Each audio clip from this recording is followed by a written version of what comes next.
السلام علیکم دوستو، میں ہوں ودود مشتاق دھاریوال اور آپ دیکھ رہے ہیں میرا یوٹیوب چینل۔ دوستو، بھارت نے خطے میں ایک جنگی کیفیت پیدا کر دی ہے اور اس جنگی جنون کی بنیاد پر اس نے اسلحے کا ایک انبار لگانا شروع کر دیا ہے اور عالمی رپورٹس کے مطابق وہ دنیا کا سب سے بڑا سعودی عرب کے بعد اسلحے کا امپورٹر ہے۔ کشمیر کی صورتحال تبدیل ہوئے 1 سال کا عرصہ گزر چکا ہے اور اس عرصے کے دوران اس کی اپنی ہندو برادری، جو اس کی ہندو پنڈت ہیں، وہ بھی اس سے مایوس ہو چکے ہیں۔ کشمیریوں پر تو ظلم کے پہاڑ اس نے توڑ ہی رکھے ہیں، لیکن وہ جو اس علاقے میں پورے خطے میں ایک جنگی کیفیت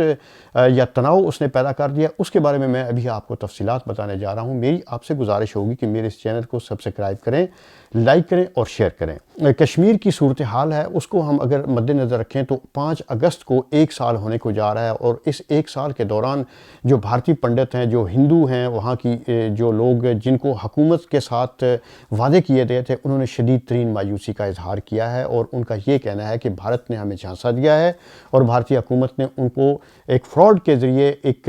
وہاں سے شفٹ کرنے کے جو جھانسے دیے تھے یا جو انہیں لوکریٹو پیشکش کی تھی، ان کو ابھی تک کسی پہ بھی عمل درآمد نہیں ہوا۔ ان کی تو شناخت ختم کر دی گئی ہے، وہ نہ کشمیر کے رہے ہیں نہ وہ بھارت کے رہے ہیں اور انہیں تو ہر جگہ پہ اب ڈومیسائل دوبارہ پروڈیوس کرنے کے لیے بھی مسائل کا سامنا کرنا پڑ رہا ہے اور ایسی بے یقینی کی کیفیت میں وہ مبتلا ہو چکے ہیں اور وہ سمجھتے ہیں کہ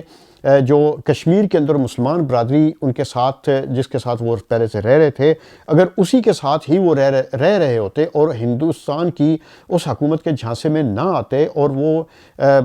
شفٹ وہاں سے نہ ہوتے تو شاید آج اتنا بڑا انہیں مسائل کا سامنا نہ کرنا پڑتا، اس لیے کہ حکومت ہند نے ان سے یہ وعدہ کیا تھا کہ ہم آپ کو روزگار دیں گے، آپ کو رہائشی کالونیاں بنا کے دیں گے اور آپ کو ایک طبی اسکیم اسپیشل کی گئی تھی، اس میں ہم آپ کا حصہ دیں گے۔ جب اس کی آرٹیکل 370 کے ذریعے کشمیر کی حیثیت تبدیل کی تھی تو اس کی حیثیت تبدیل ہونے کے بعد انہیں ایک خوشی ہوئی تھی اور وہ یہ سمجھتے تھے کہ اب شاید ہمارے جو مسائل ہیں ان کا حل ہوگا اور خطے میں ایک امن آئے گا، لیکن اس 1 سال کی کیفیت میں وہ امن نہیں دیکھ سکے، بلکہ ان کے مطابق اب لداخ کی جو کیفیت ہے، وہاں پر جو چائنا کی طرف سے چائنا اور انڈیا کے درمیان جو ایک ٹینشن کی کیفیت ہے، اس کیفیت سے کے حوالے سے بھی جو ہے وہ لوگ پریشان ہیں، جو مقامی آبادی ہے۔ اس مایوسی کے بعد اب حکومت ہند جو ہے اس کے باوجود بھی انہوں نے اس پر کوئی توجہ نہیں دی۔ انڈیا تو ایک دنیا کا سعودی عرب کے بعد دنیا کا سب سے بڑا اسلحے کا امپورٹر بن چکا ہے، اس کے باوجود بھی وہ چائنا کو نفسیاتی برتری حاصل کرنے میں ناکام ہے۔ بھارت کی یہ جو جنگی جنون کی کیفیت ہے، اس کو مد نظر رکھتے ہوئے اگر انالیسس کیا جائے تو بھارت نے ابھی حال ہی میں 36 رفال طیارے فرانس سے جنگی طیارے جو ہیں وہ درآمد کرنے کا ایک معاہدہ کیا ہے، جس کی مالیت $9 ارب ہے اور یہ $9 ارب جو اس کا $71 ارب کا سالانہ دفاعی بجٹ ہے، اس سے ہٹ کر ہے۔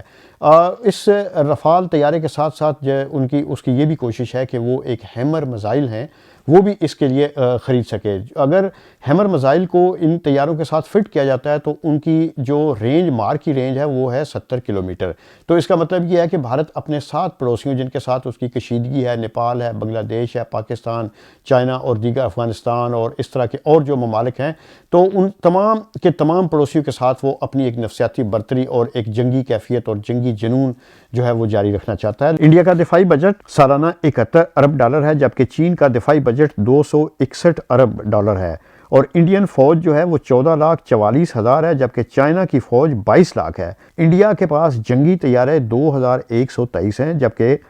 چین کے پاس 3,210 طیارے ہیں۔ انڈیا کے پاس ایک طیارہ بردار بحری جہاز بھی ہے اور 16 آبدوز ہیں، جبکہ چین کے پاس 74 ایٹمی آبدوزیں ہیں۔ 2020 کرونا کے حوالے سے تو ایک یاد رکھا ہی جائے گا، لیکن انڈیا اور چائنا کا جو خطے میں کشیدگی کی صورتحال ہے، اس حوالے سے آنے والے دنوں میں بھی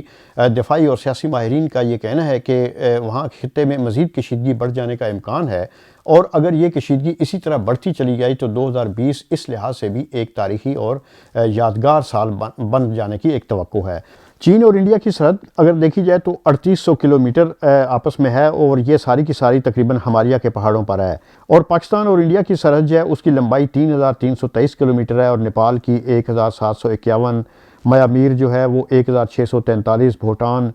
699 اور افغانستان 106 اور بنگلہ دیش جو ہے اس کی سرحد 4000 کلومیٹر انڈیا کے ساتھ ملتی ہے۔ انڈیا اور پاکستان کی جو بین الاقوامی سرحد اور لائن آف کنٹرول ہے، یہ دنیا کا سب سے بڑا متحرک فوجی خطہ ہے، جہاں باقاعدہ جنگ تو نہیں ہوتی لیکن ہر سال لاکھوں کی تعداد میں یہاں پر خلاف ورزیاں کی جاتی ہیں۔ دفاعی ماہرین کا یہ بھی کہنا ہے کہ اگر اسی طرح کا یہ ٹکراؤ اور یہ تناؤ جو ہے وہ جاری رہا تو انڈیا اور چائنا کے درمیان اس تناؤ میں کشیدگی بڑھی تو یہ شاید 21ویں صدی کا سب سے بڑا ٹکراؤ ثابت ہو سکتا ہے۔